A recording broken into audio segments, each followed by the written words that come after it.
పై ప్రతిపక్షం ఆట మొదలు పెడితే సర్కార్ మాత్రం కథ ముగించేలా అడుగులు వేస్తోంది. మేడిగడ్డ రూపంలో తొలి అస్త్రాన్ని ప్రయోగించాలని ఉచ్చు బిగించాలని చూస్తోంది. ఇందుకు సీఎం రేవంత్ రెడ్డి వడివడిగా అడుగులు వేస్తున్నారు. కాళేశ్వరంలో అవినీతి జరిగిందని ఆరోపిస్తున్న కాంగ్రెస్ సర్కార్ ఆ డొంకను మేడిగడ్డ నుంచి కదిలించాలని అనుకుంటోంది.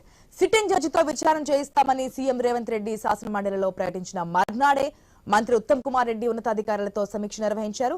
స్వయంగా మేడిగడ్డను సందర్శించేందుకు వెళ్తున్నారు. ఆపై యాక్షన్ ప్లాన్ కూడా సిద్ధం చేస్తున్నట్లుగానే ప్రభుత్వ కదలికలు మనకు కనిపిస్తున్నాయి. ఇక బీఆర్ఎస్ అధినేత లక్ష్యంగా ఉచ్చు బిగుస్తున్నారా అనే అనుమానాలు కూడా అందరిలోనే కలుగుతున్నటువంటి సిచ్యువేషన్ మనం చూస్తున్నాం.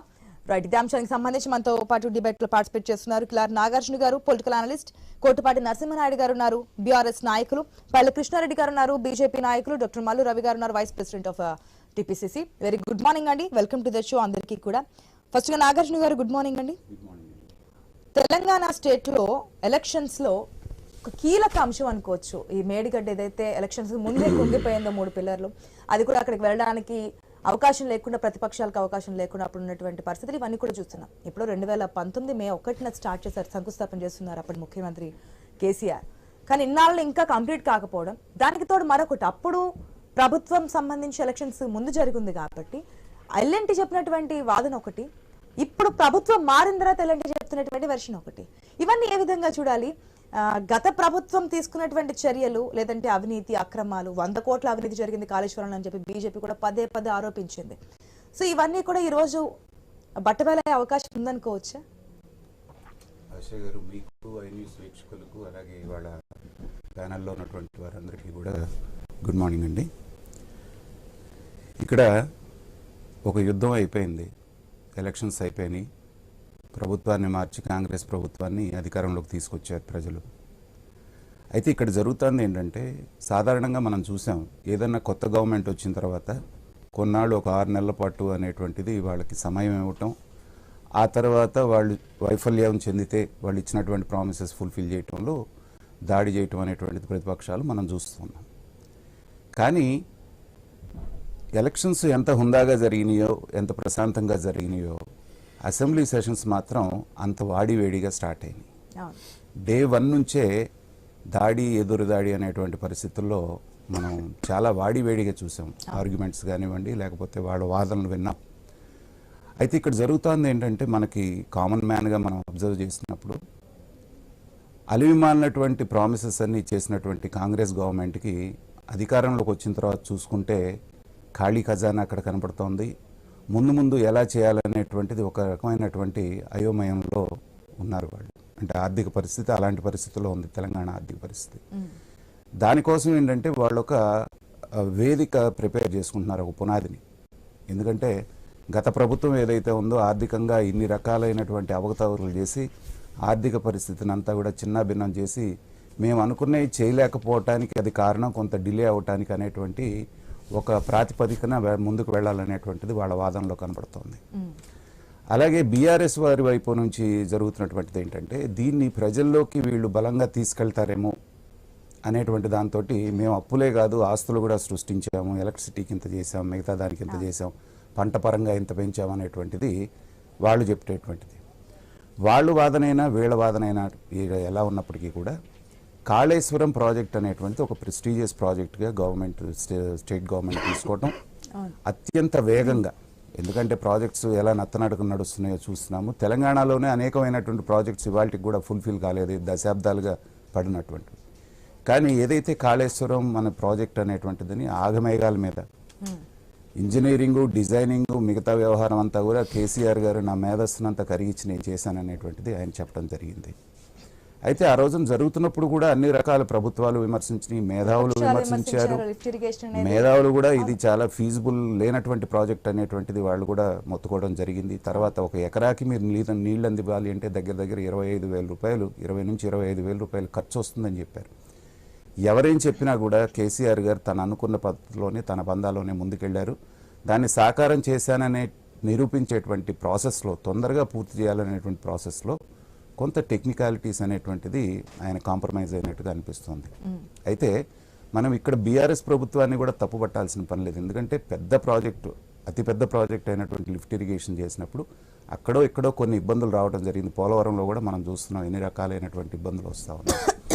అయితే అన్ఫార్చునేట్లీ వాళ్ళకి ఎలక్షన్ ముందే ఈ మేడిగడ్డ అనేటువంటిది కుంగటం, అది ఒక ఎలక్షన్ అంశంగా కాంగ్రెస్కి కలిసి వచ్చిన మాట వాస్తవం.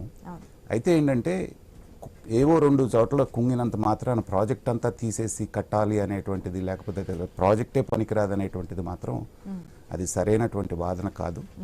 దాన్ని సరైనటువంటి ఒక కమిటీ వేసి ముందు టెక్నికల్ కమిటీ వాళ్ళు inspect national dam safety authority వచ్చింది కదా, వచ్చి మాట్లాడున్నారు, చూస్తున్నారు. సో ఇక్కడ ఏ విధంగా ఉంది, మేము అంటే చెప్పినటువంటి విషయాలను పాటించకుండా ముందుకు వెళ్ళింది ఇక్కడ సర్కార్. వాళ్ళు ఎవరి ఆధీనంలో పనిచేస్తున్నారండి? కేంద్ర ఆధీనంలో అంటారా? కేంద్ర ఆధీనంలో పనిచేస్తున్నారు. అందులో అది ఎలక్షన్ టైం. తర్వాత అంత హడావుడిగా ఇచ్చే నివేదిక కాదండి. వాళ్ళు వచ్చేసి 1 రోజు 2 రోజుల్లో పరిశీలించేసేసి ఇది చాలా ఇబ్బందికరమైన విషయం అనేటువంటిది ఎలక్షన్ ముందు జరిగినటువంటి విషయం.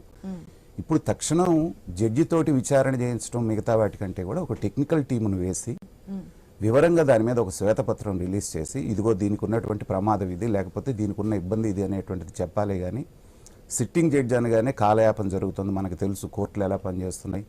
సెంట్రల్ స్టేట్ గవర్నమెంట్స్ అడిగినటువంటి అనేకమైనటువంటి ఎంక్వైరీస్కి జడ్జిలను అలాట్ చేయడం అనేటువంటిది చాలా డిలేడ్ ప్రాసెస్.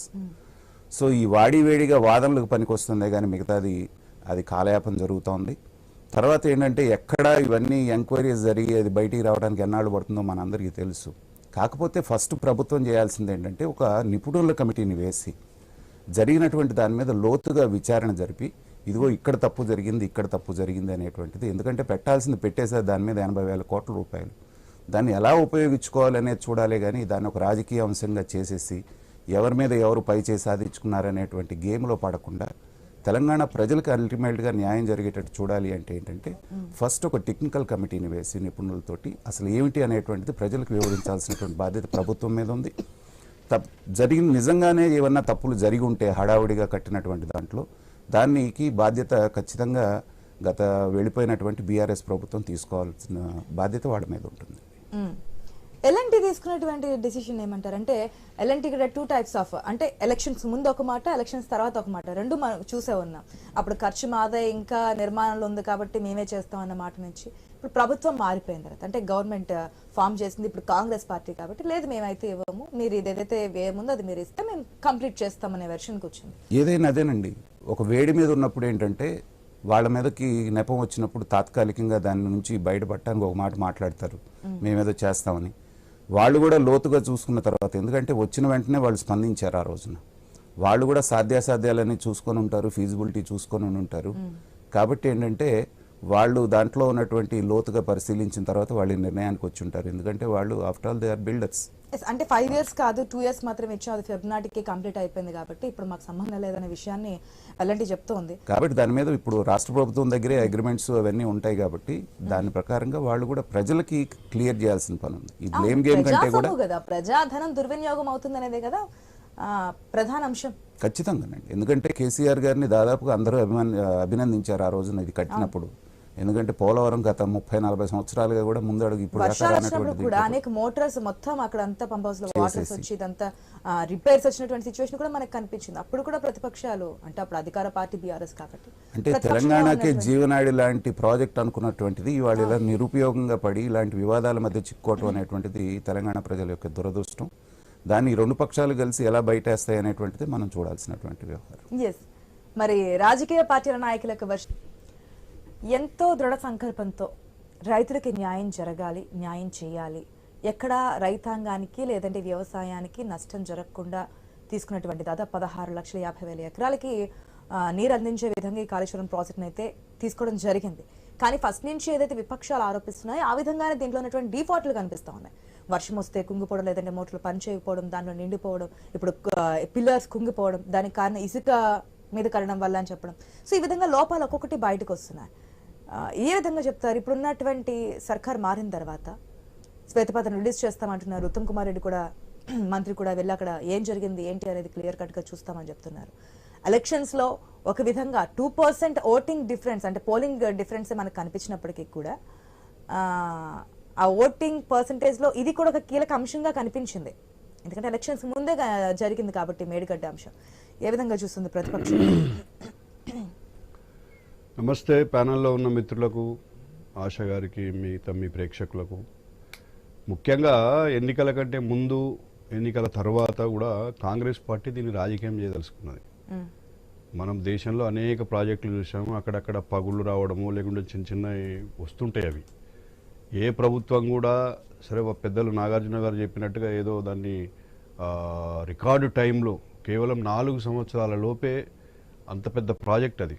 ప్రపంచంలోనే biggest multi level lift irrigation project అది ప్రపంచంలోనే. You can search in Google. అయితే అట్లాంటి దాంట్లో ప్రభుత్వానికి ఉన్నటువంటి ఇంటెన్షన్ ఏంది? గోదావరి జలాలు ఎక్కడైతే అష్యూర్డ్ వాటర్, అక్కడ ఛత్తీస్గఢ్ నుంచో లేకుంటే మధ్యప్రదేశ్ నుంచో లేకుంటే మిగతా మహారాష్ట్ర నుంచి వచ్చేటువంటి ఉపనదులతో కలుపుకొని కనీసం 400 టీఎంసీల వాటర్ లభ్యత మీద బేస్ చేసుకొని అక్కడ కట్టారు. అది సీ లెవెల్ కంటే కేవలము 60 మీటర్ల హైట్లో ఉంటుంది. మన తెలంగాణకు ఇప్పుడు ఉదాహరణకు మనము మల్లన్న సాగర్కి వచ్చేసరికి అది 620 మీటర్స్ హైట్లో ఉంది. అంటే అంత ఎత్తుకు ఆ వాటర్ని తీసుకొచ్చేటువంటి ఉద్దేశంతో దాన్ని నిర్మించింది. అట్లనే ఉన్న ప్రాజెక్టులు మీరు అన్నట్టు 16,50,000 కాదు, అది మొత్తం 36 లక్షల ఎకరాలకు. అంటే ఆల్రెడీ ఉన్న ఎగ్జిస్టింగ్ ప్రాజెక్ట్స్ మిడ్ మానేర్ కావచ్చు, శ్రీరామ్ సాగర్ ప్రాజెక్ట్ కావచ్చు, అప్పర్ మానేర్ కావచ్చు, వీటికి కూడా వాటర్ని ఈ లిఫ్ట్ ఇరిగేషన్ ద్వారా తీసుకొచ్చి నింపడం అనేది ప్రధాన ఉద్దేశం. ఆల్రెడీ నింపారు, 1కి 2-3 సార్లు మనం చూసాం కూడా. అంటే అదృష్టవశాత్తు గత 9 సంవత్సరాలుగా వర్షం వస్తుంది కాబట్టి దాని అవసరం పెద్దగా పడలేదు. కానీ పడ్డప్పుడు మాత్రం దాని నుంచి మనం యూటిలైజ్ చేసుకున్నాం. ఇవాళ రంగనాయక సాగర్ కావచ్చు, మల్లన్న సాగర్ కావచ్చు, ఈవెన్ మల్లన్న సాగర్ నుంచి మనం హైదరాబాద్కు డ్రింకింగ్ వాటర్ కూడా దాంట్లో ప్రొవిజన్ ఉంది. హైదరాబాద్లో ఇండస్ట్రీస్కి ప్రొవిజన్ ఉంది. అంటే కాబట్టి దాంట్లో ఒక చిన్న లోపం ఎక్కడో వచ్చింది, రాదని ఎవరు అనలేము. ఎన్నికలకు ముందు మనం చూసాం రాహుల్ గాంధీని స్వయంగా అక్కడికి తీసుకెళ్లడం. అంటే వీళ్ళు దాన్ని రాజకీయం చేయడం కోసమే కదా, లేకుంటే అక్కడికి వెళ్లాల్సిన పని ఏంది? అంటే దాన్ని ఏదో అచ్చా ఇప్పుడు కూడా నిన్న కూడా మనం చూసాం. నిన్న అసెంబ్లీలో కూడా ఏముంటాడు గౌరవ ముఖ్యమంత్రి గారు, మేము మొత్తం సభ్యులందరినీ తీసుకెళ్తాం. సభ్యులు తీసుకెళ్లి ఏం చేస్తారు? అంటే దాన్ని మా మీద బురద చల్లడమే వాళ్ళ ప్రధాన ఉద్దేశం. ఆ లోపాలను సవరించి దాన్ని మళ్ళీ మనం ఉపయోగంలోకి ఇప్పుడు ఆల్రెడీ ఉపయోగంలో ఉంది. ప్రాజెక్ట్ ఏమి కొట్టుకపోలేదు, ప్రాజెక్ట్ నుంచి నీళ్లు లిఫ్ట్ మొత్తం తీసేయలేదు. ఒకటో రెండో కొద్దిగా కుంగింది. నేను ఈనాడులో కూడా చూశాను, జస్ట్ 1 ఫీట్ ఏదో ఒక పియర్ కుంగింది. దాంతో మాత్రాన ఏం అయ్యేది లేదు. దానికి ఏదో కాపర్ డ్యామ్ కట్టి దాని ఎదురుగా మళ్ళీ దాన్ని వాటర్ అంతా నేషనల్ డ్యామ్ సేఫ్టీ అథారిటీ ఏదైతే వచ్చిందో అది కూడా అన్ని ఎలక్షన్స్ ముందే వచ్చింది, చెప్పుంది ఇక్కడతోని ఏదైతే మరమ్మతులు చేస్తే అయిపోయేది కాదు, దీనివల్ల ఇంకా ప్రమాదం ఉంటుంది అని చెప్పినటువంటి సిచ్యువేషన్. నేను దాన్ని కూడా నేనేమంటున్నా అంటే అది కూడా జెన్యున్ గా ఇచ్చిందని నేను కూడా భావించడం లేదు. పెద్ద నాగార్జున గారు కూడా చెప్పారు, వాళ్ళకైతే ఏ రాజకీయ పార్టీతో సంబంధం లేదు కదా. ఇట్లా వచ్చేసి పోయి 4-5 రోజుల్లో, వారం రోజుల లోపలే ఓ నివేదికని ఇచ్చి మా మీద బురదలే కార్యక్రమం చేశారు. అక్కడ ఎవరి ఆధీనంలో ఉంది? అది బీజేపీ ఆధీనం. బీజేపీ ఇక్కడ అధికారాన్ని పొందాలి, కేసీఆర్ని బదనాం చేయాలని చెప్పేసి చేసినటువంటి నివేదిక అది. కాబట్టి ఇప్పుడు ఏదైతే సరిగా ముఖ్యమంత్రి గారు ఇప్పుడు రేవంత్ రెడ్డి గారు ప్రకటించినట్టుగా సిట్టింగ్ జడ్జితో విచారణ చేస్తే చేయండి. దాంట్లో నిజంగా ఎవరు బాధ్యులైతే వాళ్ళ మీద చర్య తీసుకోమని రికమెండ్ చేస్తారు. తప్పండి, 1,00,00,000 కోట్లను రాహుల్ గాంధీ చేత కూడా చెప్పించారు. ప్రాజెక్టు కైనా వ్యయమే 1,00,000 కోట్లు కాలేదు.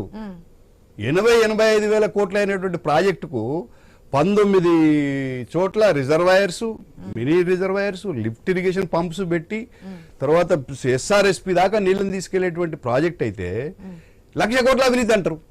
అసలు ఏం అర్థం ఉంది? నాయుడు గారికి కాబట్టి ప్రజలను కన్ఫ్యూజ్ చేయడమే. దాంట్లో ఏదో బీజేపీ వాళ్ళు కూడా ఇప్పుడు నేను ఒక విషయం చెప్తాను. బీజేపీ వాళ్ళు 1998లో 2000 సంవత్సరంలోనూ దత్తాత్రేయ గారు అధ్యక్షులుగా ఉన్నప్పుడు గోదావరి జలాల కోసం అని తిరిగారు. సేమ్ వాళ్ళు ఇచ్చినటువంటి నివేదిక ఆ రోజు ప్రొఫెసర్ శేషగిరిరావు గారు అని, ఆయన నాకు కూడా గురువు గారు, ఉస్మాన్ యూనివర్సిటీలో మేము ఆయన శిష్యరికం చేసిన వాళ్ళం. ఆయన ఇచ్చిన నివేదిక తెలంగాణకు అష్యూర్డ్ వాటర్ రావాలంటే, సాగు పెరగాలంటే ఈ గోదావరిని లిఫ్ట్ చేయాల్సిందే. కాకపోతే ఇప్పుడు కాళేశ్వరంలో కాకుండా ఎక్కడికక్కడ లిఫ్ట్ పెట్టి మోటార్స్ పెట్టి లిఫ్ట్ చేయాలి, దానికి 50,000 కోట్లు ఖర్చు అయితే అని చెప్పారు. నేను చెప్పేది కాదు, అంటే 25 సంవత్సరాల క్రితమే ఒక మేధావి ప్రొఫెసర్ శేషగిరిరావు గారు ఇచ్చిన నివేదిక అది. మరి అదే బీజేపీ వాళ్ళు ఈ 20 సంవత్సరాల తర్వాత మేము రిలీజ్ చేస్తానని అంగీకరిస్తుందా బీఆర్ఎస్ పార్టీ? ఏదైతే కాంగ్రెస్ పార్టీ అన్ని శాఖల్లో ఏదైతే అవినీతి జరిగిందో, లేదంటే డబ్బు పక్కకి వెళ్ళిందో, ఆ నిధులను మళ్లించారు, వాళ్ళన్నిటి గురించి కూడా మేము వైట్ పేపర్స్ రిలీజ్ చేస్తామని చెప్తున్నారు. అప్పుడైనా సరే నమ్ముతారా ఈ శ్వేతపత్రం? వాళ్ళ శ్వేతపత్రాలకు విలువ లేదు. శ్వేతపత్రం అంటే ఏందండి? ప్రభుత్వం ప్రతి సంవత్సరం ప్రవేశపెట్టే బడ్జెట్ లో ఉన్న అంకెలను వీళ్ళు మళ్ళా ఇప్పుడు ప్రజల ముందు పెడతారు. దాంట్లో అవినీతికి ఆస్కారం ఏముంటది? అది కాదు. వీళ్ళ ఉద్దేశం ఏంటంటే ప్రధానంగా ప్రభుత్వం మమ్మల్ని బదనాం చేయడం కోసం చేస్తుంది. నేను ఏమంటున్నానంటే ఇప్పుడు సిట్టింగ్ జడ్జి తోటి విచారణ అంటున్నారు కదా, చేయనియండి. జడ్జి గారు ఉట్టిగానే చెప్పండి. మీరు చెప్తుందంతా బాగుందండి. మీరు జరిగింది దాని యొక్క ప్రయోజనం గురించి మాట్లాడుతున్నారు. కానీ మొట్టమొదటి నుంచి మేధావులు, టెక్నికల్ పీపుల్ చెప్తుంది ఏంటంటే ఇంత పెద్ద ప్రాజెక్ట్ని ఇంత హడావిడిగా కట్టాల్సింది కాదు, దీనికి ఫీజిబిలిటీ లేదు అనేటువంటిది చాలామంది చెప్పారు. అయితే మీరన్నట్టుగా అది చాలా చిన్న సమస్య అయినప్పుడు, ఒక 2 పిల్లర్లు మాత్రమే కుంగినప్పుడు మిగతా వాళ్ళు వెళ్ళి చూడడానికి మీరు ఎందుకు అనుమతించలేదండి? ఎప్పుడైతే మీరు అనుమతించలేదో మిగతా వాళ్ళని, ప్రతిపక్షాలను అక్కడికి ఏంటంటే వాళ్ళు ఇది భూతద్దంలో ఇంకా చాలా పెద్దగా జరిగిపోయింది, అక్కడ అసలు అదే పనికిరాదు ప్రాజెక్ట్ అనే పరిస్థితికి తీసుకొచ్చారు. మీరు అదే జర్నలిస్టులను మిగతా వాళ్ళని తీసుకెళ్లి బాబు ఇదిగో ఈ చిన్నది ఇంత పెద్ద ప్రాజెక్ట్ జరిగినప్పుడు చిన్న చితక జరుగుతుంటాయని మీరు ఎందుకు దాన్ని సమర్థవంతంగా ఎక్స్ప్లెయిన్ చేయలేకపోయారు ప్రజలకి? మీరు రిస్ట్రిక్షన్ పెట్టగానే జనానికి ఇదేదో అయిపోయింది అనేటువంటి ఫీలింగ్ రాలేదు. రిస్ట్రిక్షన్ అంటే కేవలము సాధారణ ప్రజలను లేకుంటే మిగతా వాళ్ళను అక్కడ ఏం జరిగిందో ప్రభుత్వానికి పూర్తిగా నివేదిక రాకముందే అనుమతిస్తే రేపు తండోపతండాలుగా జనం పోయో లేకుంటే రకరకాల ఇంకేదన్నా ప్రమాదం సంభవించే ఆస్కారాలు ఉంటాయి. సాధారణ జనం తర్వాత ఈ రాజకీయం చేయడం కోసం పోతున్నారు కాబట్టి ఆపిండొచ్చు. తర్వాత కోర్టుకు వెళ్ళారు వాళ్ళు, కోర్టు అనుమతి ఇచ్చింది, మేము అనుమతించాం కదా. కాంగ్రెస్ వాళ్ళు వెళ్ళారు, తర్వాత కిషన్ రెడ్డి గారు వెళ్ళారు, బీజేపీ వాళ్ళు వెళ్ళినట్టున్నారు, అందరూ వెళ్ళినారు. కిషన్ రెడ్డి అంటే బీజేపీ దాంట్లో పెద్ద బీజేపీ నాయకులు అంటే ప్రతిపక్షాలు వెళ్ళున్నాయే, అధికార పక్ష వెళ్ళడానికి అంగీకరించలేదు. ఏ ప్రభుత్వమైనా కూడా ఏంటంటే ఏదైనా జరిగినా కూడా దాన్ని లోతుగా విశ్లేషించి లోతుగా దాని మీద జరిగినటువంటి దాన్ని పరిణామాలన్నీ గమనించిన తర్వాతనే అనుమతిస్తాయి. అప్పటికప్పుడు ఇవ్వలేదు కాబట్టి లేదో జరిగిపోయింది, పెద్ద ఘోరం జరిగింది అనేటువంటి విషయం కరెక్ట్ కాదు అనేది ప్రజల్లోకి అలా వెళ్ళింది. అది ఎలక్షన్ ముందు జరగటం వల్ల ఏంటంటే కాంగ్రెస్ అడ్వాంటేజ్ తీసుకున్నది, బీజేపీ అడ్వాంటేజ్ తీసుకున్నది, మమ్మల్ని బదనాం చేసి రాజకీయ పార్టీలు రాజకీయం చేయాలని చూస్తాయి సార్. అలాగే జరిగిందనే విషయాన్ని నేను ఒప్పుకుంటున్నాను కదా. అది కూడా ఒక కారణం. అనేక కారణాలలో మేము స్వల్ప ఓడిపోవడానికి అదొక కారణం. హలో హలో కృష్ణారెడ్డి గారు, గుడ్ మార్నింగ్ అండి. Good morning madam. కృష్ణారెడ్డి గారు, ఈ కాళేశ్వరం ప్రాజెక్ట్ గతం నుంచి బీజేపీ ఒక అస్త్రంగా ముందుకెళ్తుంది. 1,00,000 కోట్ల అవినీతి జరిగిందని చెప్పి రాష్ట్ర అధ్యక్షుడిగా బండి సంజయ్ ఉన్నప్పుడు ఒక కీ పాయింట్ గా దీన్ని తీసుకుని ప్రజల్లోకి అయితే వెళ్ళున్నారు. 1,00,000 కోట్ల అవినీతి జరిగింది, కల్వకుంట్ల ఫ్యామిలీ ఇంత అవినీతి చేసింది, రేపమాప జైల్లోకి వెళ్ళిపోవడం, ఇవన్నీ కూడా కామెంట్స్ మనం వినున్నా. ఇప్పుడు ఇదే కాళేశ్వరం ప్రాజెక్ట్ లో ఒక భాగం మేడిగడ్డ ఏదైతే కుంగిందో దీనికి సంబంధించి పొలిటికల్ సర్కిల్స్ లో ఏదైతే వ్యవహారం జరుగుతుంది అంతా కూడా మనం చూస్తూ ఉన్నాం. సమీక్ష సమావేశాలు, అక్కడ మినిస్టర్ వెళ్తానడం, ఏదైతే 2 పియర్లు కుంగే అనడం, లేదంటే అక్కడ అంతా కూడా మళ్ళీ రీడిజైన్ చేయడం, అయితే నేషనల్ డ్యామ్ సేఫ్టీ అథారిటీ వచ్చి రిపోర్ట్ ఇచ్చిందో అది కూడా నమ్మశక్యంగా లేదు, దాన్ని కూడా నమ్మడానికి ఆస్కారం లేదు, బీజేపీకి కూడా ఒక రాజకీయ ఎత్తుగడతో చేసినటువంటి అంశమే ఇది అని చెప్పి అంటున్నారు. మేడం, ఇందాక పెద్దలు మన టిఆర్ఎస్ నాయకులు మాట్లాడుతున్న విషయం వింటున్నాను. 1,00,000 కోట్ల అవినీతి జరిగిందని బీజేపీ అంటుంది. ఆ బడ్జెట్ వ్యయమే 1,00,000 కోట్లు కాదు, దాంట్లో 1,00,000 కోట్లు ఎక్కడ అవినీతి జరిగింది అంటున్నారు. దాంట్లో జరిగిన విషయము కాంట్రాక్టర్ల విషయంలో జరిగిందో మీకు ఇది అనేది కాదు. కాళేశ్వరం ప్రాజెక్టు బీజేపీ దాని మీద ఇసుక మాఫియా మీద కానీ, దాని మీద భూము సేకరణలో కానీ, కాళేశ్వరం డ్యామ్ కాలువల పేరు మీద మొత్తం మీరు మల్లన్న సాగర్ వరకు భూదోపిడి ఎక్కడెక్కడ ఎంతెంత జరిగింది అనే దాని మీద పూర్తి వివరాలతో తీసుకుంటేనే అది 1,00,000 కోట్లు అవుతుంది. మీరు ఓన్లీ ప్రాజెక్టు వ్యయంలోనే మీరు అవినీతి జరిగింది అన్నట్లే దాని పేరు చెప్పుకొని భూములు ఎక్కడెక్కడ టిఆర్ఎస్ నాయకులు కల్వకుంట్ల ఫ్యామిలీ ఎంతగానో దోసుకున్నది ఆ రోజు చర్చ వేదిక. వీళ్ళను తప్పుదారి పట్టిస్తున్నారు. మీరు ఏదో 1,00,000 కోట్లు ఎక్కడైతే బడ్జెట్ వ్యయమే కాదు, మీరు చేసిన భూదందాలలో అవన్నీ కలుపుకుంటే 1,00,000 కోట్లు అయింది.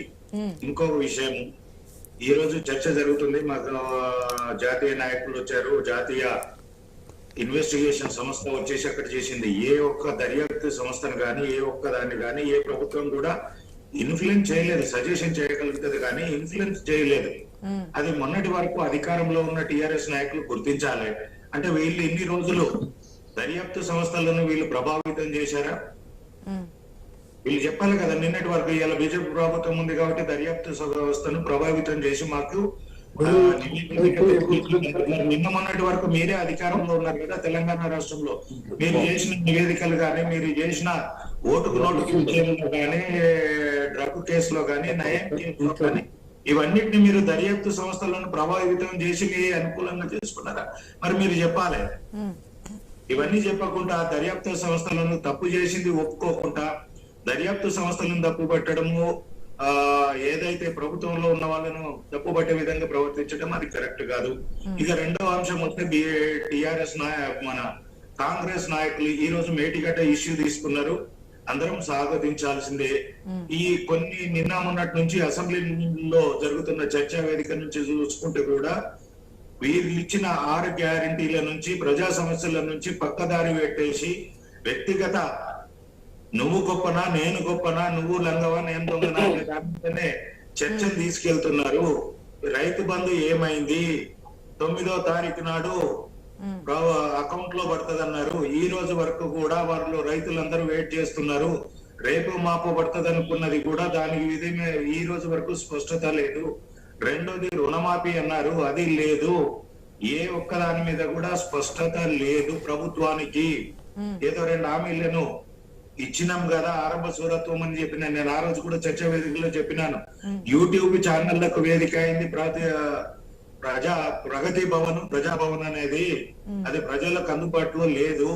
దాన్ని ఈ రోజు అని చెప్పినాము, అదే జరుగుతుంది అక్కడ.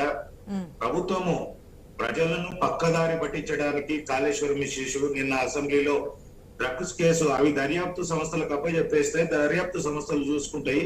దర్యాప్తు సంస్థలు ఎంత వేగవంతంగా చేయాలి, వాటికి గైడెన్స్ చేయాల్సింది ప్రభుత్వం ఉంటుంది.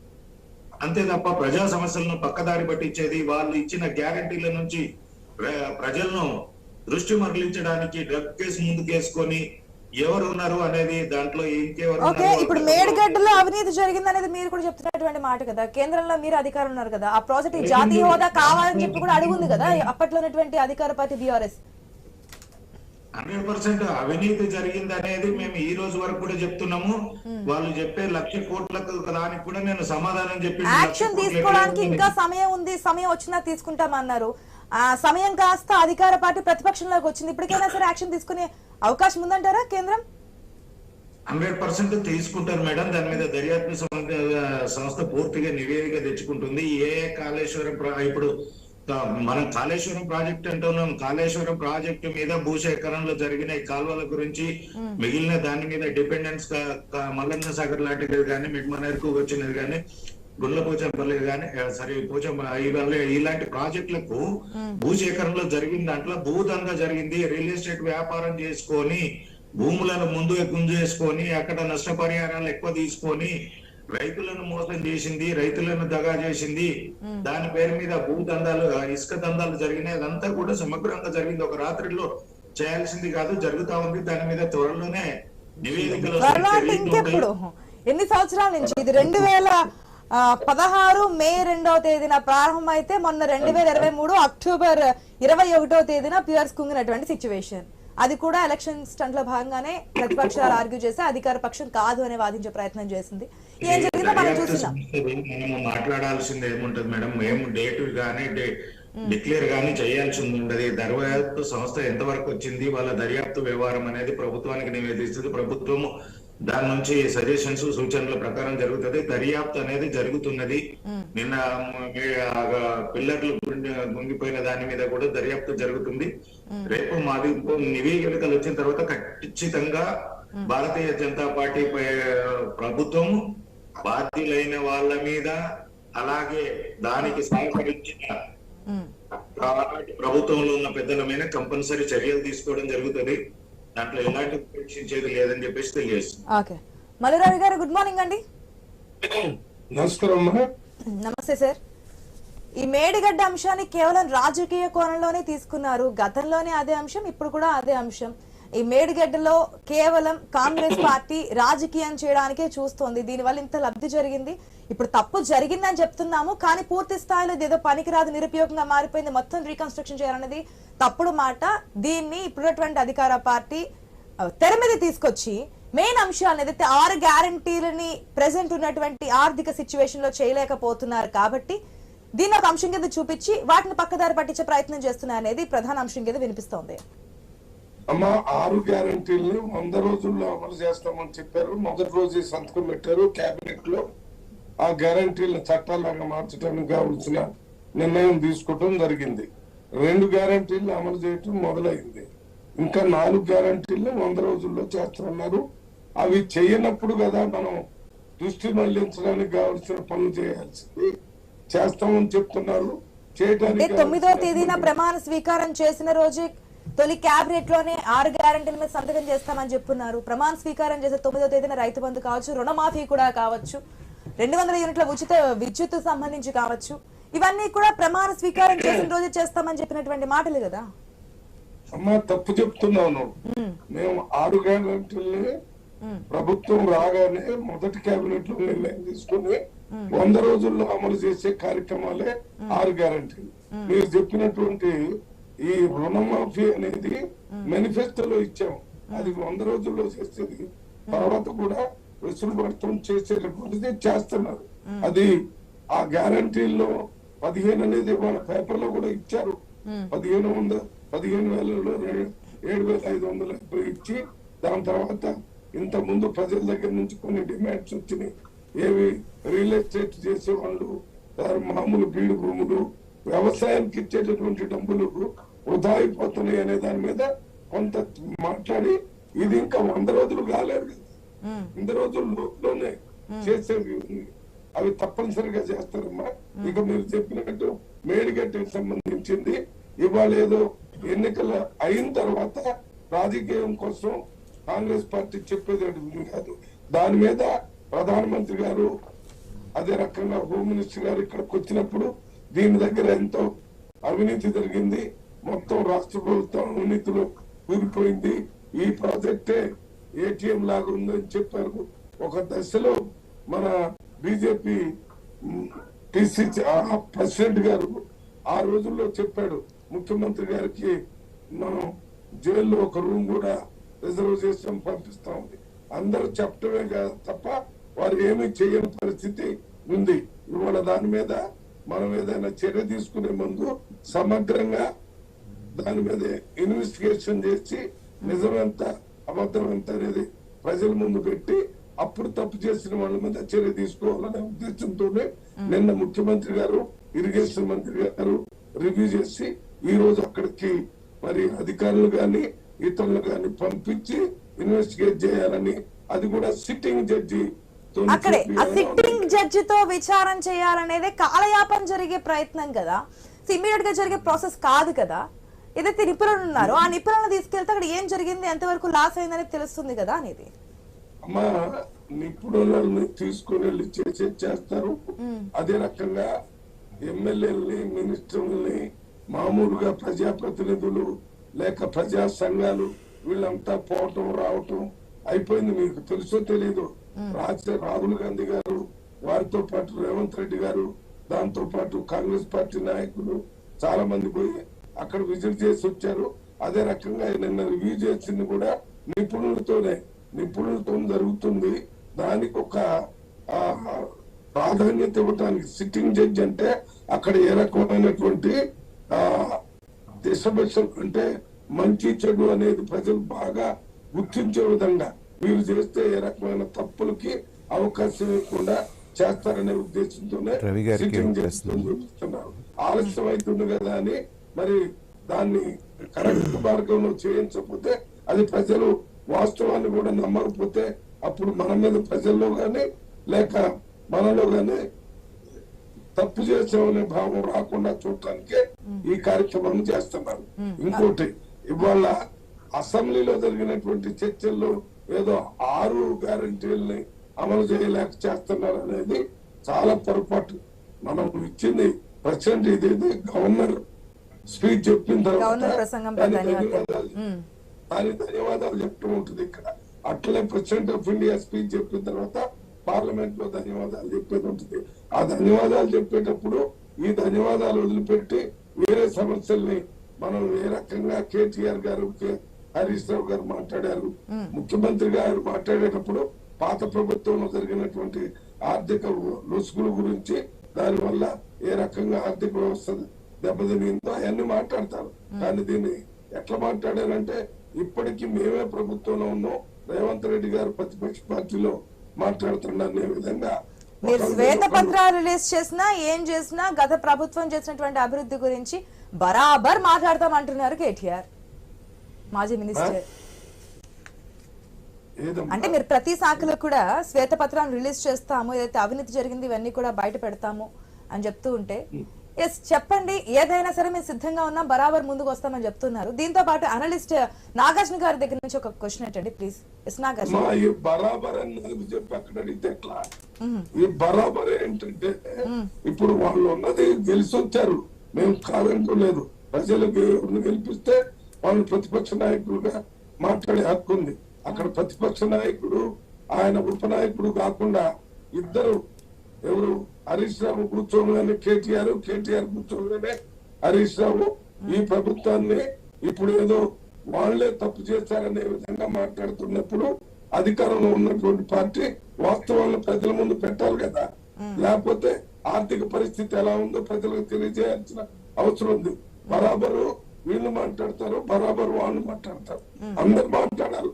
వాస్తవం ఏంటో తెలుసుకోవడానికి అసెంబ్లీలో చర్చలు జరిగేది. ఇది ప్రజలతో ముఖాముఖి మాట్లాడే అవకాశం ఉండదు కాబట్టి అసెంబ్లీ ద్వారా ప్రజలతో మాట్లాడేటటువంటి వ్యవస్థ మన అసెంబ్లీ కానీ పార్లమెంట్ కానీ. అందువల్ల మీరు నిన్న చూశారు కదా, రెచ్చగొట్టే విధంగా మాట్లాడారు తప్ప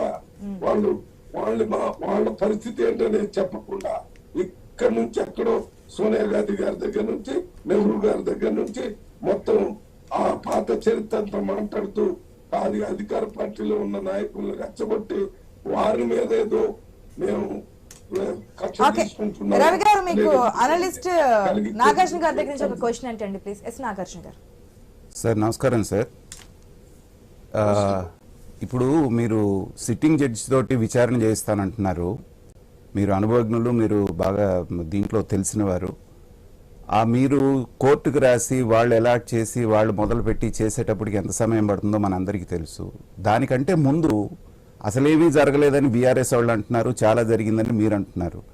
ప్రజలకు నిజానిజాలు తెలియాలి అంటే ఇప్పుడు మీరు స్టేట్ గవర్నమెంట్కి సంబంధించినటువంటి నిపుణులతోటే కమిటీ వేస్తే మళ్ళీ మీ మీద విమర్శలు వాళ్ళు మాట్లాడుకొని వాళ్ళు ఇన్ఫ్లుయెన్స్ చేసి ఒక రిపోర్ట్ తెప్పించుకున్నారు అనేటువంటిది ఉంటుంది. కాబట్టి కేంద్ర జల నిపుణులు ఎవరైతే ఉన్నారో వాళ్ళని, స్టేట్కి సంబంధించిన వాళ్ళతోటి ముందు ఒక కమిటీగా ఫామ్ చేసి లోతుగా విచారణ చేసి అసలు ప్రాజెక్ట్ ఫీజిబిలిటీ ఏంటి, ఎక్కడ తప్పులు జరిగినాయి అనేది ఒక నివేదిక తెప్పించుకున్న తర్వాత దాని మీద మీరు జడ్జిని వేసి విచారణ చేస్తే బాగుంటుందేమో కదా. ముందు ఎత్తుకోవడమే సిట్టింగ్ జడ్జి విచారణ అంటే కాలయాపన జరుగుతుంది కదా అనేటువంటి అభిప్రాయం ప్రజల్లోకి వెళ్తోంది కదా. అంటే మీరు చెప్పినట్టుగా కేంద్ర ప్రభుత్వానికి సంబంధించినటువంటి డ్యామ్ సేఫ్టీ కమిటీ వచ్చి దాని మీద చేసి ఒక రిపోర్ట్ ఆల్రెడీ గవర్నమెంట్ సబ్మిట్ చేశారు. దాంట్లో తప్పు జరిగిందని, ఇది రెండే కాకుండా మొత్తం డ్యామే ఉపయోగం లేనట్టు. అదే సార్, తప్పు జరిగిందన్నారే కానీ ఎంత తప్పు జరిగింది చెప్పండి సార్. మీరు చెప్పిందే చెప్తున్నారు. చెప్పండి. వారు చేసేది అయిపోయింది, కాంగ్రెస్ పార్టీ తరఫు నుంచి పోయి చెప్పాల్సింది అయిపోయింది. ఇవాళ ఇరిగేషన్ మినిస్టర్ రివ్యూ కూడా అయిపోయింది, వారి ద్వారా కూడా పోయి చేస్తారు. కాకపోతే ఇక్కడ ఏమైందంటే మనం అధికార పక్షం ప్రతిపక్షం అన్నప్పుడు అక్కడ బీజేపీ కూడా ఇవాళ ఈ బీఆర్ఎస్ పార్టీకి ప్రతిపక్షంగా ఉన్నట్టుగా ప్రజలు భావిస్తున్న సందర్భంలో వారిచ్చిన రిపోర్టు, వీరిచ్చిన రాష్ట్రం ఇచ్చిన రిపోర్టుతో పాటు సిట్టింగ్ జడ్జితో చేపిస్తే ప్రజల్లో ఒక నమ్మకం కలుగుతుందనేది తప్ప ఆర్ఎస్ఎస్ ఆల్రెడీ దాని మీద తప్పు జరిగిందనేది పేపర్లో వచ్చింది, టీవీలో వచ్చింది, వాళ్ళు వచ్చారు, చూశారు, ఫోటోలన్నీ చూసాము, అన్ని జరిగినాయి. మీరు చెప్పినట్టుగా ఆ ప్రాథమిక ఇవన్నీ ప్రైమ్ ఆఫ్ అంటారు కదా, బేసికల్ గా కొంత తప్పు జరిగిందనేది వచ్చింది. దాన్ని మొత్తాన్ని లోతుగా చేసి వాస్తవాన్ని పెడతాం. ఎంత దానికి ఏదైనా టైం బౌండ్ ప్రోగ్రామ్ పెట్టి దాని మీద పర్మిషన్ తీసుకొని మాట్లాడటం, ఊరిక ఉత్తరం రాసి వదిలిపెట్టడం లేకుండా మరి చీఫ్ జస్టిస్ ఆఫ్ తెలంగాణ కూడా మాట్లాడి దాని మీద త్వరగా ఒక జడ్జిని అలాట్ చేయించి, ఇది ప్రజా అవసరాలకు సంబంధించి ప్రజలకు సంబంధించిన సమస్య కాబట్టి దీన్ని త్వరగా చేయాలని వారితో కూడా మాట్లాడి చేపిస్తారు.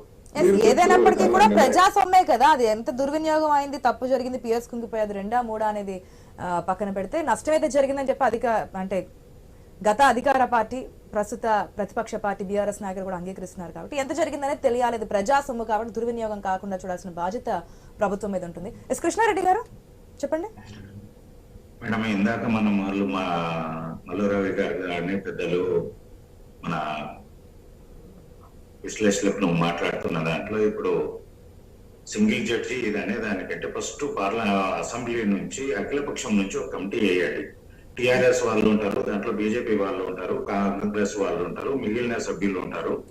వారితో పాటుగా నిపుణులను కూడా తోడేసేసి వాళ్ళందరినీ పంపించండి. ఓన్లీ ఎమ్మెల్యేలను పంపించి చూపిస్తామని, ప్రజల్ని పంపించి చూపిస్తామంటే సమస్యకి పరిష్కారం రాదు. ఫస్ట్ అఖిలపక్షాన్ని వెంటనే ఈ అసెంబ్లీ రేపు సమావేశంలోనే అఖిలపక్ష కమిటీ వేయాలని చెప్పేసి భారతీయ జనతా పార్టీ నుంచి నేను డిమాండ్ చేస్తున్నా. దాంతో పాటు వీరితోటి నిపుణులైన ఇరిగేషన్ కానీ ప్రాజెక్టు డిజైనర్స్ వాళ్ళని కూడా దాంట్లో వేసేసి ఒక కమిటీ వేసి ఇమ్మీడియట్లీ దాని మీద చర్యలు తీసుకునే విధంగా ముందుకెళ్తే బాగుంటుంది. కానీ ఏదో ఈ కమిటీకి ఇచ్చినాము, ఆ కమిటీకి ఇచ్చినాము, ఇప్పుడు మేము చెప్పినా కానీ మీరు చెప్పినా కానీ రేపు సత్వర పరిష్కారం రాదు. అందులో అందరు సభ్యులు ఉంటారు, వాళ్ళు వేయించిన వాళ్ళు తప్పు చేశారు, ఈ వీళ్ళు వేయించిన వాళ్ళు తప్పు చేశారు అనేది కాకుండా అఖిలపక్షం వెళ్తే అక్కడ వాస్తవాలు బయటకు వస్తుంది. నిపుణులతోటి సలహాలు సూచనలు తీసుకుంటారు. మాట్లాడిన తర్వాత అక్కడ ఏం జరిగింది అనేది వాస్తవాలు బయటకు వస్తాయి. దాంతో పాటు మీడియాను కూడా వాళ్ళతోటి అనుమతించేస్తే అక్కడ జరిగిన వాస్తవాలన్నీ బయటకు వస్తాయి. తెలంగాణ సమాజం గత 10 సంవత్సరాల నుంచి అక్కడ ఏదో జరిగింది అనేది ఉంది, జరిగింది కూడా అది వాస్తవం బయట పెట్టాలంటే ఇప్పుడున్న ప్రభుత్వం వెంటనే ముందుకు రావాలి, అఖిలపక్ష కమిటీ వేయాలి అని చెప్పేసి భారతీయ జనతా పార్టీ తరఫున డిమాండ్ చేస్తున్నాం. ఒక్క విషయం చెప్తాను. కేంద్ర ప్రభుత్వం పంపించినటువంటి డ్యామ్ సేఫ్టీ కమిటీ ఇక్కడికి ప్రత్యక్షంగా అందరూ వచ్చి సభ్యులు, చైర్మన్ అది చూసి దానికి సంబంధించిన రిపోర్టు ఆల్రెడీ సబ్మిట్ చేశారు. దాని తర్వాత ఇప్పుడు రాష్ట్ర ప్రభుత్వానికి సంబంధించి నిన్న మొన్న రాష్ట్ర మంత్రి గారు, ముఖ్యమంత్రి గారు రివ్యూ చేసి అధికారులు పంపించి చేస్తున్నారు. ఇవి కాకుండా ప్రజలకి మామూలుగా ఎవరు చేసినా కానీ నమ్మని పరిస్థితి ఏర్పడింది. ఒక రకమైనటువంటి అపనమ్మకం ఈ నాయకుల మీద వచ్చింది. కాబట్టి జుడిషియరీ నుంచి ఒక సిట్టింగ్ జడ్జిని పంపిస్తే అది బీజేపీ కేంద్ర ప్రభుత్వానికి కానీ ఇక్కడ ఉన్న కాంగ్రెస్ ప్రభుత్వానికి, రాష్ట్ర ప్రభుత్వానికి కానీ అనుకూలంగా ఉండదు. అది న్యాయపరంగా చేస్తాడనే నమ్మకాన్ని కలిగించడానికే ఈ కమిటీని వేస్తున్నారు తప్ప దీంట్లో ఇంకొకటి కాలయాపన జరుగుతోంది అనే అంశానికి అటువంటిది ఏమి ఉండదంటే ఆలస్యం. మా ప్రజాస్వామ్యంలో కొద్దిగా ఆలస్యం జరిగిన న్యాయానికి నష్టం జరగకుండా చూడాలి, న్యాయం మాత్రం కనుమరుగు కాకుండా చూడాల్సిన బాధ్యత ఉంది. అసలు ఈ సిట్టింగ్ జడ్జిని వేయటం వల్ల కాంగ్రెస్ పార్టీ కానీ బీజేపీ పార్టీ కానీ రెండు కూడా అధికారంలో ఉన్నాయి. ఇవాళ మనం ఎన్నో కమిటీల విషయంలో మాట్లాడాం. ఇంతకుముందు సుప్రీంకోర్టు వారి డైరెక్షన్ లో చాలా కేంద్రంలో అంటే ఇవన్నీ జరిగి ఇన్వెస్టిగేషన్ చేసి రిపోర్ట్ సబ్మిట్ చేసినవి ఉన్నాయి చాలా. అటువంటిదే అక్కడ జరిగినట్టుగానే సుప్రీంకోర్టులో జరిగినట్టుగా ఇక్కడ రాష్ట్రంలో సిట్టింగ్ జడ్జితో చేయాలని అంటున్నాం. మీరు ఇవన్నీ ఈ కమిటీలు వేసి తర్వాత మళ్ళీ మేము నరసింహనాయుడు గారు మీ వర్షన్ కూడా తెలుసుకున్నాం. దానికంటే ముందు న్యూస్ ఇండియాలో నరసింహనాయుడు గారు ఇంతకు ముందు ప్రస్తావన మీరు చెప్పున్నారు, ఏదైతే నేషనల్ డ్యామ్ సేఫ్టీ అథారిటీ ఇచ్చిందో నివేదిక, దాన్ని నమ్మడానికి అవకాశం లేదు. ఎందుకంటే ఎలక్షన్స్ లో బీజేపీ, ఒక నిమిషం అండి కృష్ణారెడ్డి గారు, నమ్మడానికి ఆస్కారం లేదు, ఎలక్షన్స్ ముందు వచ్చింది కాబట్టి ఎలక్షన్ స్టంట్ లో భాగంగా ఈ విధంగా ఇప్పించున్నారని దాన్ని కృష్ణారెడ్డి గారు కూడా సమాధానం ఇచ్చున్నారు. సో ఇప్పుడు సిట్టింగ్ జడ్జి ఏ రాజకీయ పార్టీతో లేదంటే కేంద్ర ఆధీనంలో ఉన్నటువంటి ఇటువంటి వాటితో కాకుండా కేవలం న్యాయపరంగా ముందుకెళ్తాం. ఒకవేళ ఆలస్యం అయినప్పటికీ కూడా గత ప్రభుత్వం బీఆర్ఎస్ ఏం చేస్తుందో అది ప్రజల ముందు ఉంచుతాము అంటున్నారు. ఏమంటున్నా అంటే పెద్దలు మల్లురవి గారు సూటిగా సమాధానం చెప్పాలి. ఇప్పుడు న్యాయ విచారణ అంటే నాగార్జున గారు చెప్పినట్టుగా అది నెలలు పట్టొచ్చు, సంవత్సరాలు పట్టొచ్చు, ఇవన్నీ. అసలు మీరు ఆ డ్యామ్ను ఉపయోగిస్తారా లేదా? ఉపయోగించాలంటే తక్షణం ఏం చేయాలనో ఆ చర్యలు చేపట్టండి. ఇప్పుడు నేషనల్ డ్యామ్ సేఫ్టీ వాళ్ళు కూడా ఏమి ఇచ్చారు, దాని ముందట కాపర్ డ్యామ్ కట్టి టెంపరీగా ఆ వాటర్ని తొలగించి ఎక్కడి నుంచి అయితే కుంగిందో దాన్ని స్ట్రెంథన్ చేయండి మళ్ళీ అని చెప్పేసి వాళ్ళు చెప్పారు. సరే, బాధ్యులు ఎవరు? దానికి నిపుణుల, ఇంజనీర్లా, లేకుంటే మా గతంలో మాజీ ముఖ్యమంత్రి అనేది మీరు తేల్చండి మెల్లగా. మీరు సత్వరంగా ఇప్పుడు కేవలం రాజకీయం కోసం కాకపోతే ఈ అఖిలపక్ష డిమాండ్ కానీ, లేకుంటే ఎమ్మెల్యేలు ఎమ్మెల్సీలు కానీ వీళ్ళు పోయి ఏం చేస్తారు నేను అడుగుతున్నా సూటిగా. ఇప్పుడు అక్కడ ఏదన్నా ముందు ఒక వ్యక్తికి ఇబ్బంది అయిందంటే తక్షణం హాస్పిటల్ తీసుకుపోయేదంటే హాస్పిటల్ తీసుకెళ్లాలా, మిగతా అన్ని తర్వాత. బంధువులు వచ్చి పరామర్శిస్తారా, మిగతా ఏదైనా కూడా తర్వాత. అది నేనేమంటున్నా అంటే మీరు ముందు మీకు చిత్తశుద్ధి ఉంటే దాని మీద మీ ప్రభుత్వం ఏం చర్య తీసుకోబోతుంది. మీరు ఆ కాపర్ డ్యామ్ కట్టి, సరే ఎల్లంటి వాళ్ళు మా గడువు ముగిసిందని చెప్తున్నారు, నిర్వహణ కేవలం 2 సంవత్సరాలకే అగ్రిమెంట్ ఉందని చెప్పి వాళ్ళు చెప్తున్నారు. అంటే మీరు అధికారంలో ఎల్లంటి చేస్తామని చెప్తుంది, మీ పార్టీ అధికారం కోల్పోయినా తెల్లంటి మా సంబంధం లేదు, ఎల్లంటి వాళ్ళు ప్రభుత్వం ఇస్తే ఇచ్చారు. అది ఎంతవరకు అథెంటికో తెలియదు, పెద్దలు రవి గారు చెప్పాలి. ఇప్పుడు వాళ్ళు ఏదైతే చెప్తున్నారో అగ్రిమెంట్ ఉంటుంది ప్రతిదీ, యాజ్ పర్ అగ్రిమెంట్. వాడు చేయకపోతే వాళ్ళ మీద చర్య తీసుకోవచ్చు. నేనేమంటా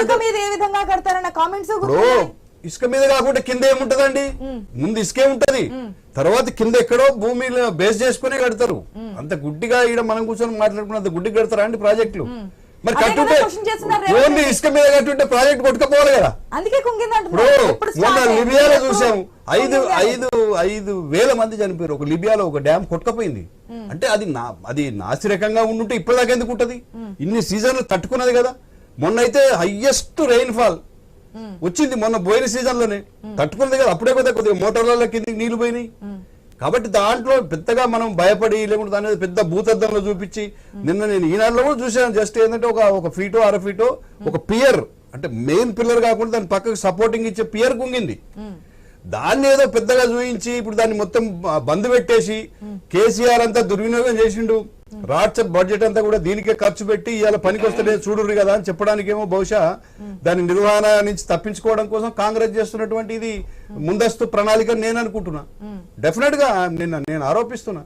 మీరు వెంటనే చేయాల్సింది కేవలం చికిత్స, అవసరమైతే చికిత్స చేయండి, ఎమర్జెన్సీ పర్పస్ దాన్ని ఉపయోగించండి. అంతేగాని దానికి ఇప్పుడు అసెంబ్లీలో తెలుసుకుందాం. ఎస్ రవి గారు,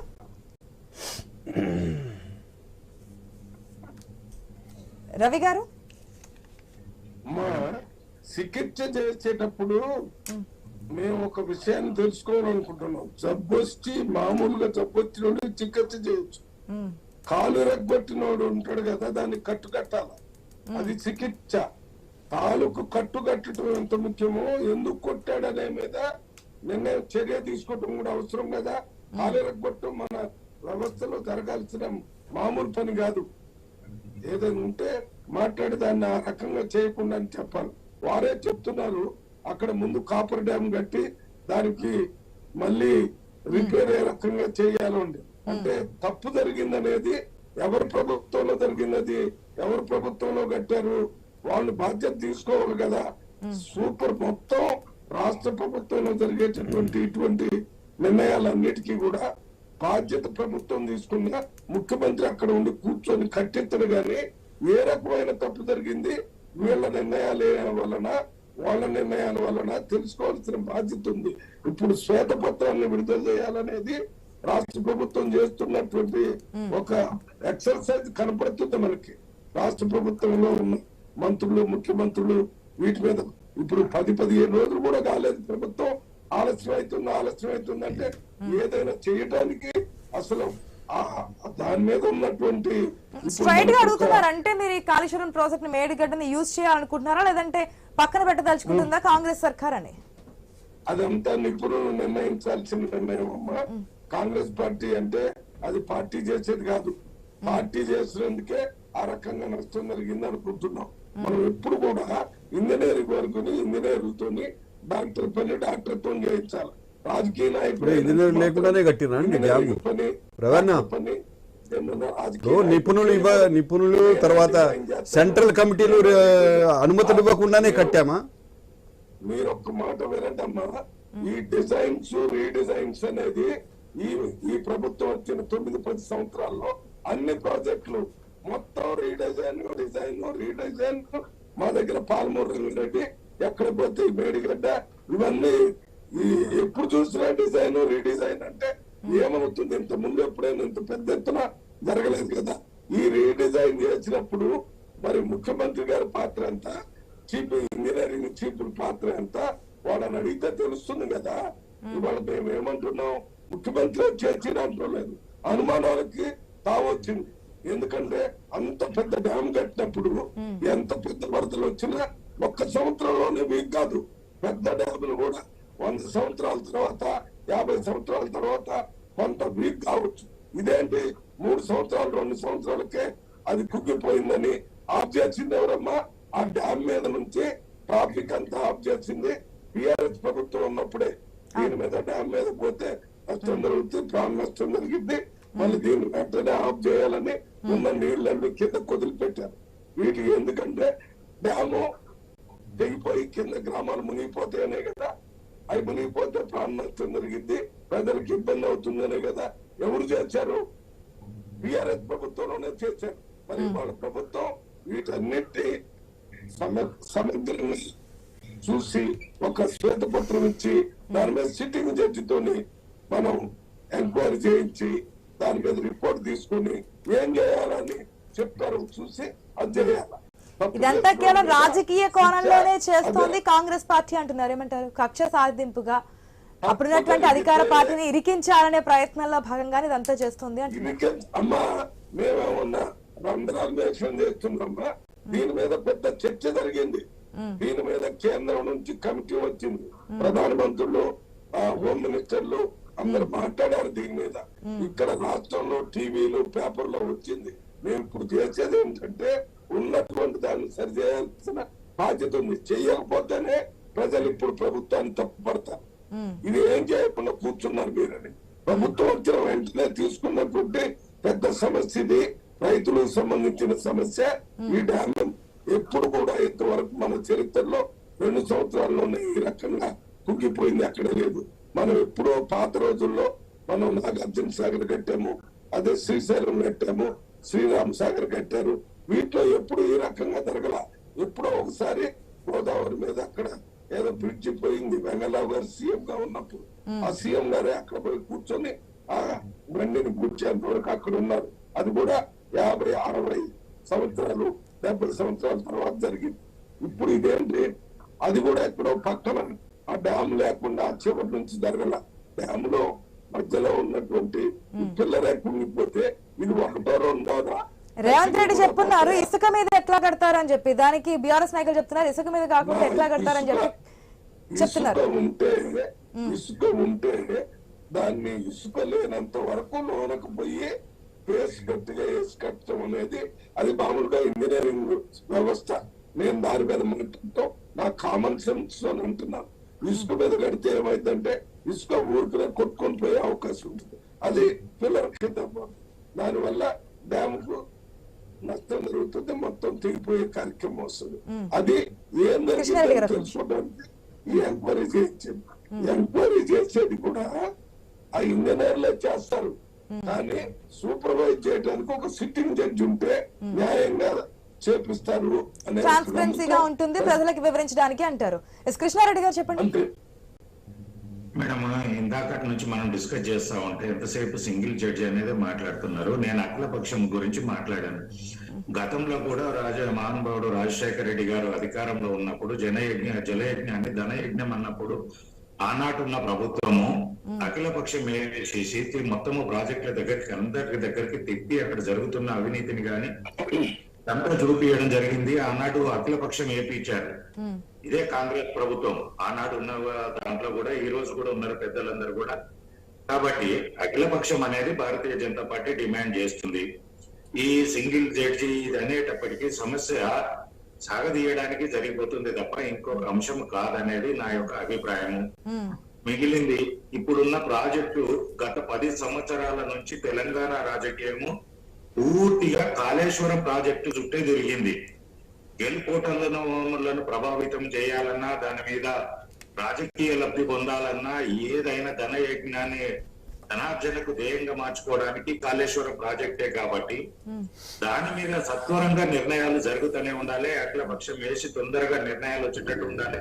అక్కడికి వెళ్తే బీజేపీ వాళ్ళు మేము లేము కాబట్టి వీళ్ళు వెళ్ళి తప్పుడు రిపోర్ట్ ఇచ్చారనో, మళ్ళీ బీఆర్ఎస్ వాళ్ళు కాంగ్రెస్ అధికారులను పంపించేసి తప్పుడు రిపోర్ట్ తీసుకొచ్చారనేది కాకుండా ఈ అఖిల పక్షంతో పాటు నిపుణుల కమిటీని కూడా వాళ్ళతో అటాచ్ చేసి పంపిస్తే సత్వరంగా నిర్ణయం జరుగుతుంది. కాళేశ్వరం ప్రాజెక్టు ఇప్పుడు ప్రజెంట్ పొజిషన్ ఏంటి, ప్రజలకు ఉపయోగపడే విధంగా ఉందా లేదా అనేది ఇమ్మీడియట్లీ ప్రభుత్వం ఆ చర్యలు తీసుకోవాలి. ప్రజలకు ఇంత డబ్బులు పెట్టారు, 10 ఏళ్ల నుంచి దాని గురించి రాజకీయం నడిచింది కాబట్టి దాని వాస్తవ పరిస్థితి లేదనేది ఇమ్మీడియట్లీ బయటకు రావాలి. ప్రజలకు ఉపయోగకరంగా ఉందా లేదా ప్రాజెక్టు కేంద్ర ప్రభుత్వం కూడా తీసుకోవచ్చు కదా, ఎందుకంటే జాతీయ హోదా అడుగున్నారు కాళేశ్వరం ప్రాజెక్టు సంబంధించి, మీరు ఇంకా సమయం పడుతుంది అని చెప్తున్నారు కదా. సో కాంగ్రెస్ ఏం చెప్తుంది, ఏదైనా సరే మేము ట్రాన్స్పరెన్సీగా చేస్తాము, అక్కడ ఏం జరిగిందో పరిశీలిస్తున్నాము, నిపుణులు వెళ్తారు, న్యాయపరంగా ఉండాలి కాబట్టి ప్రజలకు కూడా ఏం చేస్తున్నామని చెప్పి క్లారిటీ ఉండాలి కాబట్టి సిట్టింగ్ చేస్తూ చేస్తామని చెప్తున్నారు. మీరు గత నుంచి చెప్తున్నారు కదా, ఎప్పుడు రాష్ట్ర అధ్యక్షుడు బండి సంజయ్ ఉన్నప్పటి నుంచి జరుగుతున్నటువంటి మాట, స్వయాన కేంద్ర పెద్దలు చెప్పున్నారు కాళేశ్వరం ఏటీఎం లా మారిపోతుంది, దీంట్లో 1,00,000 కోట్ల అవినీతి జరిగింది, ఇవన్నీ కూడా బయట తీస్తామని. ఇంకెంత సమయం పడుతుంది? అవన్నీ దర్యాప్తు సంస్థలలో వచ్చేసినాయి మేడం, చాలా వరకు ముందుకెళ్ళింది. ఈ రోజు జరుగుతున్నది అవినీతిది ఒక అంశం అయితే, రెండో అంశము మేడిగడ్డ పిల్లర్స్ కు కుంగిపోయిన దాని గురించి చర్చ నడుస్తుంది. అసలు ప్రాజెక్టే పనికొస్తుందా లేదా అనే స్టేజ్ కి వస్తున్నప్పుడు దీని మీద అది కూడా ఒక అంశంగా ముఖ్య అంశంగా తీసుకోవాలి.